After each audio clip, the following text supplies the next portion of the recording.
Hello everybody, and once again welcome back to How to Guide YouTube channel. Today in this video I'm going to show you how you can change your time zone on Betfair, so make sure you follow my step till the end.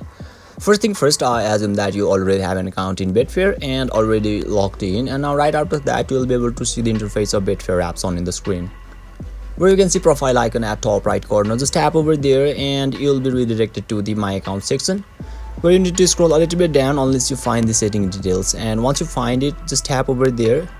And now you can see three options: betting, personal, and notification. You simply need to tap on personal and you will be able to see the GMT at bottom shown in the screen.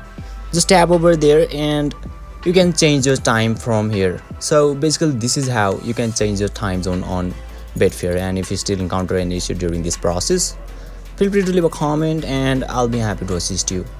If you found this video helpful, please give it a thumbs up, and if you are new to this channel, make sure to hit the subscribe button and set the bell icon to on so that you can stay updated with our latest content.